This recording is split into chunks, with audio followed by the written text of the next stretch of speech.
अस्सलाम वालेकुम एवरीवन।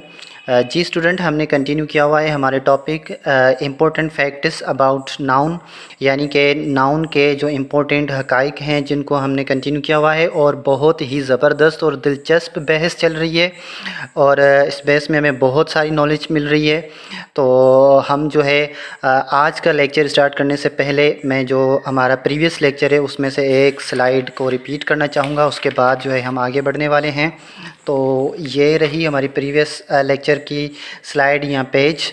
तो हमने पढ़ा था लास्ट में कि use of collective nouns. Collective nouns का जो प्रॉपर इस्तेमाल है, यूज़ है सेंटेंस में या फिर फ़िक्रों में, वो कैसे होता है। ठीक है, तो हम can be used as a singular, यानी कि कलेक्टिव नाउन जो है वो सिंगुलर के तौर पर भी इस्तेमाल किया जाता है, और यानी कि as a whole single unit. ठीक है, और can be used as a plural, यानी कि कलेक्टिव नाउन को हम प्लूरल के तौर पे भी इस्तेमाल कर सकते हैं और सिंगुलर के तौर पे भी इस्तेमाल कर सकते हैं। तो सिंगुलर हम कैसे इसको इस्तेमाल करते हैं, हमने सेंटेंस पढ़े थे कि आर्मी इज़ फाइटिंग, यानी कि पूरा ग्रुप जो है ना वो फ़ाइट कर रहा है, तो हमने कहा था कि आर्मी इज़ फाइटिंग, या family is fighting, family is thinking, इस तरह से। ठीक है, और जब हम can be used as a plural तो एम्फसाइज एक्टिव मेंबर, यानी कि जब इस पूरे ग्रुप के हर एक मेंबर की एक्टिविटी हम बताना चाह रहे होंगे कि हर एक मेंबर जो है ना वो ग्रुप का अलग अलग से काम को सरअंजाम दे रहा है, तो फिर हम जो है कलेक्टिव नाउन को एज अ प्लूरल यूज़ करते हैं। अब कैसे प्लूरल यूज़ करते हैं, जैसे कि आर्मी आर फाइटिंग। अब आर फाइटिंग का मतलब क्या हो गया कि जो आर्मी का हर एक जो मेंबर है वो जो है ना वो अलग अलग से अपनी पोजीशन संभाल कर जो है ना वो फाइटिंग कर रहा है। ठीक है स्टूडेंट, तो यहाँ पे हमने कलेक्टिव नाउन को देखा था कि कलेक्टिव नाउन जो है ना वो टेंजिबल होते हैं। टेंजिबल का मतलब क्या होता है कि वो हकीकी होते हैं। ठीक है, यानी कि हकीकी चीज़ों के जो नाम होते हैं उनका ही कलेक्शन बन सकता है, उनको ही हम इज्तिमाई तौर पर इस्तेमाल कर सकते हैं, गैर हकीकी चीज़ों के कभी भी ग्रुप नहीं बनते। ठीक है स्टूडेंट, तो ये यस फिज़िकल एग्जिस्टेंस, यानी कि ये जो है हकीकी चीज़ों के नाम होते हैं जो कि अपना वजूद रखती हैं। ठीक है स्टूडेंट, तो उसके बाद कलेक्टिव नाउन नेम्स ऑफ, यानी कि कलेक्टिव नेम किस किस के हो सकते हैं, यानी कि इज्तिमाई नाम जो है वो क्या होते हैं, वो ग्रुप्स होते हैं। ठीक है, यानी कि कोई ग्रुप होते हैं तो ग्रुप्स के नाम होते हैं। तो ग्रुप्स के नाम कौन किन किन चीज़ों के नाम हो सकते हैं, पीपल्स, थिंग्स, मैंने बताया था कि लोगों के ग्रुप बन सकते हैं, चीज़ों के ग्रुप बन सकते हैं, परिंदों के ग्रुप बन सकते हैं, जानवरों के ग्रुप बन सकते हैं। ठीक है, अब यहाँ पे हमने एक और पॉइंट पढ़ा था कि if you are not sure whether it is a singular और प्लूरल यूज़ मॉडिफिकेशन, यानी कि जब आपको समझ नहीं आ रही होती है कि नाउन को प्लूरल कैसे इस्तेमाल करें, तो हम इसकी प्रॉपर मॉडिफिकेशन यूज़ करके हम उसको एज अ प्लूरल भी हम इस्तेमाल कर सकते हैं। ठीक है स्टूडेंट, तो कलेक्टिव नाउन जो है वो काउंटेबल भी है और अनकाउंटेबल भी है। ठीक है स्टूडेंट, तो यानी कि इनको हम जो है सिंगुलर के तौर पे भी इस्तेमाल करते हैं और प्लूरल के तौर पे भी इस्तेमाल करते हैं। तो यहाँ पे मैंने ये पॉइंट दिया हुआ है कि यस काउंटेबल नाउन्स। ठीक है, तो ये काउंटेबल भी होते हैं, यानी कि अगर हमने आर्मी वर्ड पढ़ा है ना, आर्मी, तो ये आर्मी वर्ड जो है ना वो आर्मीज़ भी हो सकता है। ठीक है, अब आर्मीज़ कैसे हो सकता है, ये तब हम इसको आर्मीज़ बोलेंगे जब हमारी मुराद जो है ना वो एक किसी मुल्क की आर्मी की नहीं होगी, हमारी मुराद जो होगी वो डिफरेंट कंट्रीज़, जो मुख्तलिफ़ ममालिक हैं ना, उनकी आर्मी के बारे में अगर हम बात कहें, मिसाल के तौर पे पाकिस्तान की आर्मी, इंडिया की आर्मी, जो चाइना की आर्मी, अमेरिका की आर्मी, अब इन सारी आर्मी को मैं जो है ना इज्तिमाई तौर पे इस्तेमाल करूँगा तो फिर मैं क्या कहूँगा, आर्मीज़। ठीक है, वाई को हम हटा देंगे और यहाँ पे IES यूज़ करेंगे तो आर्मीज़ हो जाएगा। ठीक है, यानी कि मुख्तलिफ़ ममालिक की आर्मी, मुख्तलिफ़ ममालिक के सिपाही।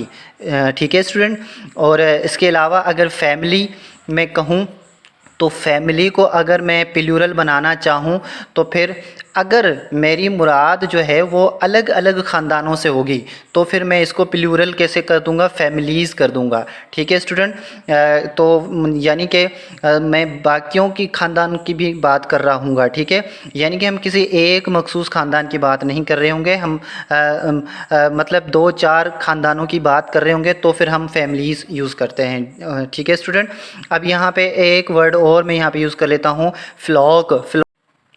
फ्लॉक का मतलब होता है परिंदों की कतार। ठीक है, जब बहुत सारे परिंदे एक ही ग्रुप में चल रहे होंगे तो हम उनको फ्लॉक बोलेंगे। ठीक है, अब एक ही ग्रुप बनाया हुआ होगा तो हम फ्लॉक कहेंगे। अगर उन्होंने डिफरेंट ग्रुप बनाए होंगे, मुख्तलिफ ग्रुप बनाए होंगे तो फिर हम उनको फ्लॉक्स कहेंगे। ठीक है स्टूडेंट, तो याद रखिए कि कलेक्टिव नाउन जो है वो काउंटेबल भी होते हैं, यानी कि हम आर्मी को आर्मीज़ बोलेंगे, लेकिन किस कंडीशन में, जब हमारी मुराद बहुत सारे ममालिक की आर्मीज़ के साथ होगी। ठीक है, फैमिलीज़ तब हम बोलेंगे जब हमारी मुराद जो है ना किसी एक ख़ानदान नहीं बल्कि 2-4 ख़ानदानों से होगी तो फिर हम फैमिलीज़ कहेंगे। फ्लॉक्स हम तब यूज़ करेंगे जब हम हमारी मुराद किसी एक परिंदों के झुंड से नहीं होगी, उनके एक ग्रुप से नहीं होगी बल्कि बहुत सारे ग्रुप से होगी तो हम फ्लॉक्स बोलेंगे। इसी तरीके से हम जो है ना, मिसाल के तौर पे यहाँ पे स्वाम वर्ड जो है वो यूज़ किया जाता है कीड़े मकोड़ों के ग्रुप के लिए। ठीक है, तो इनको अगर मैं स्वाम्स बोलूँगा ना तो ये क्या हो जाएगा, डिफरेंट जो कीड़े मकोड़े होते हैं उनके अलग अलग से ग्रुप बने हुए होंगे तो फिर उनको हम स्वाम्स कहेंगे। तो यहाँ पे मेरा ये बताने का मकसद ये है कि कलेक्टिव नाउन जो है वो काउंटेबल भी हैं, यानी कि गिन भी सकते हैं। जो इनके ग्रुप्स हैं ना, कितने ग्रुप्स कितनी चीज़ों के बन सकते हैं तो उनको हम एज अ काउंटेबल भी इस्तेमाल कर सकते हैं। कहने का मतलब ये है कि कलेक्टिव नाउन जो है वो काउंटेबल भी होते हैं और अनकाउंटेबल भी होते हैं। तो काउंटेबल अगर हम बनाने होंगे तो फिर हम किस तरह से इनको जो है ना प्लूरल बना सकते हैं, यानी कि काउंटेबल कैसे हो सकते हैं और अनकाउंटेबल कैसे होते हैं, उनको हमने देख लिया है और मज़ीद हमें इसी वीडियो में हम इनको जो है ना कंटिन्यू किया हुआ है। तो हम कलेक्टिव नाउन को can be singular, collective noun जो है वो सिंगुलर भी यूज़ होते हैं जो कि हमने पढ़ लिया है, और कैन बी प्लूरल जो कि आज हम पढ़ने वाले हैं कि कलेक्टिव नाउन को हम प्लूरल कैसे इस्तेमाल करते हैं। तो डियर स्टूडेंट्स, चलो देखते हैं कि कलेक्टिव नाउन को प्लूरल हम किस तरह से यूज़ करते हैं। जी डियर स्टूडेंट्स, तो हम यहाँ पे आज पढ़ने वाले हैं कि कलेक्टिव नाउन जो है वो can be used as a plural.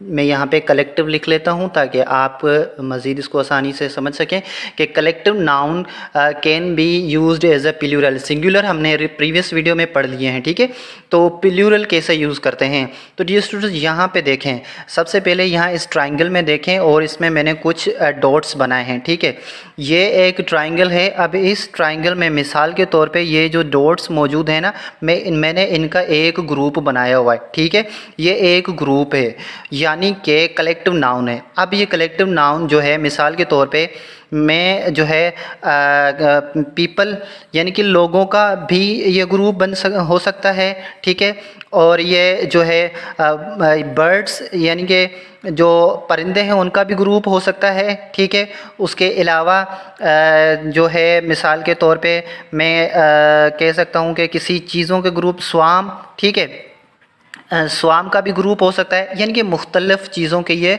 Group हो सकते हैं। ठीक है स्टूडेंट, तो इन ग्रुप को अब हम यूज़ करने वाले हैं प्लूरल। ठीक है, अब इनको प्लूरल और सिंगुलर का कॉन्सेप्ट हम कैसे समझेंगे। ठीक है, तो डियर स्टूडेंट, अगर मुझे इन सब को जो है ना सिंगुलर के तौर पे इस्तेमाल करना होगा तो याद रखिए हम इनको एज अ ग्रुप यूज़ करेंगे और सिंगुलर वर्ब के साथ इस्तेमाल करेंगे, जैसे कि हम पीछे पढ़ के आए हैं। ठीक है, अब प्लूरल, अब देखें यहाँ पे मैंने सेंटेंस बनाया है कि the flock are running in all different direction. ठीक है, the flock are running in all different direction. तो यहाँ पे मैंने वर्ड फ्लॉक यूज़ किया है। फ्लॉक का मतलब क्या होता है, परिंदों का ग्रुप। ठीक है जी, जब बहुत सारे परिंदे मिलकर एक ग्रुप बनाते हैं, ग्रुप बनाकर चलते हैं तो इनको हम फ्लॉक बोलते हैं। ठीक है, अब यहाँ पे मैंने इसको एज अ प्लूरल इस्तेमाल किया है, the flock are running in all different directions, यानी कि कहने का मतलब यहाँ पे आप देख लें, ये सारे आप ऐसे समझ लें कि ये सारे परिंदे हैं, ठीक है, इनका एक ग्रुप है और ये एक फ्लॉक बना हुआ है, ठीक है, फ्लॉक यानी कि परिंदों का ग्रुप है, ठीक है। अब क्या हो रहा है कि ये सारे परिंदे ये इस तरफ जो है ना चल रहा है, ये इस तरफ चल रहा है, ये इस तरफ चल रहा है, ये इस तरफ चल रहा है, ये इस तरफ चल रहा है, ये इस तरफ चल रहा है, यानी कि सारे परिंदे जो है ना वो अपनी अपनी डायरेक्शंस में चल रहे हैं, यानी कि साथ में नहीं चल रहे है, तो एक ही ग्रुप लेकिन अपनी अपनी डायरेक्शंस में जो है ना ये चल रहे हैं। तो फिर मैं इनको जो है ना कैसे यूज़ करूँगा, एज अ प्लूरल यूज़ करूँगा। और जब ये सारे एक ही लाइन में, यानी कि एक ही लाइन में इस तरह से ये चल रहे होंगे, एक ही ग्रुप में चल रहे होंगे, तो फिर मैं यहाँ पे क्या इस्तेमाल करूँगा, द फ्लॉक इज़ रनिंग, ठीक है स्टूडेंट। तो flock are running in are different direction.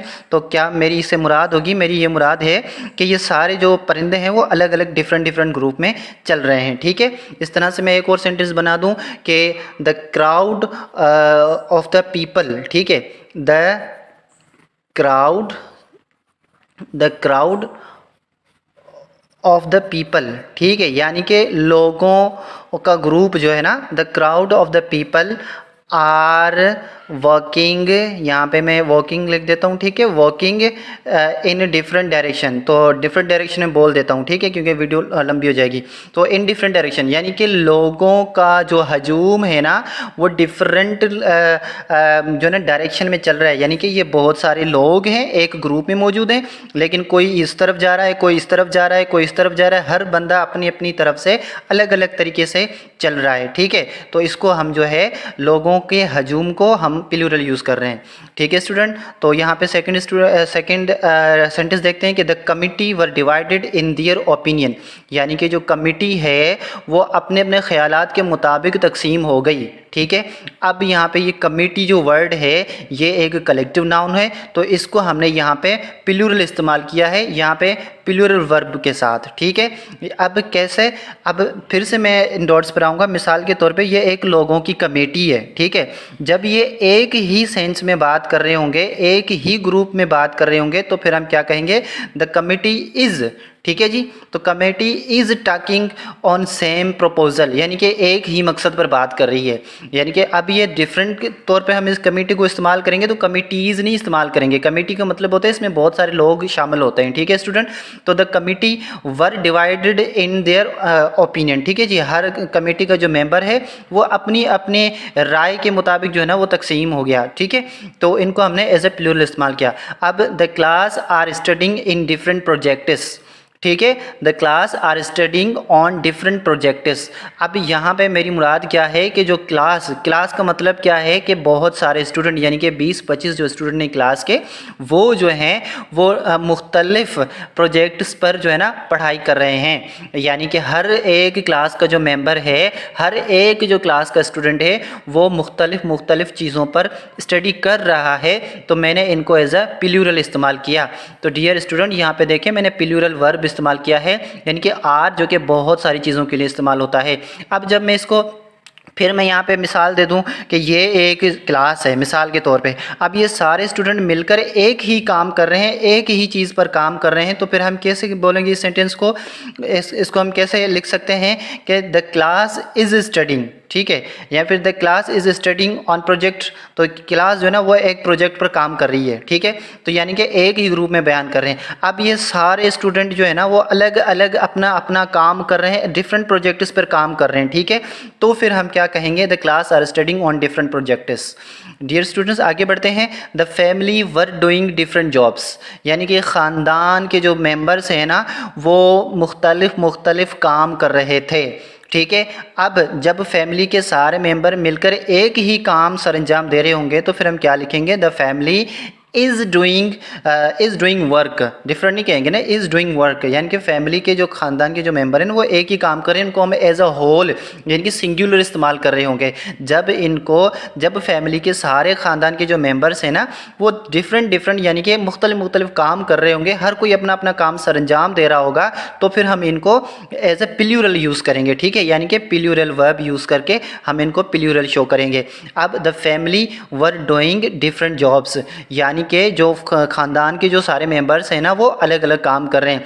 यहीं पे एग्जांपल देख लेते हैं, ये सारे आप कंसिडर कर लें कि ख़ानदान के मेंबर हैं। अब हर एक मेंबर जो है ना ख़ानदान का अपना अपना काम कर रहा है, अलग अलग काम कर रहा है, तो इनको जो है हम क्या कहेंगे, इनको जो है ना एज अ प्लूरल यूज़ करेंगे। तो डियर स्टूडेंट, मैं यहाँ पे आपको सिंगुलर भी मैंने रिपीट करवा दिया और प्लूरल भी रिपीट करवा दिया कि हम सिंगुलर कैसे इस्तेमाल करते हैं और एज ए प्लूरल कैसे इस्तेमाल करते हैं। सिंगुलर हम तब इस्तेमाल करते हैं जब हम इनको पूरा ग्रुप के तौर पर बयान कर रहे होते हैं।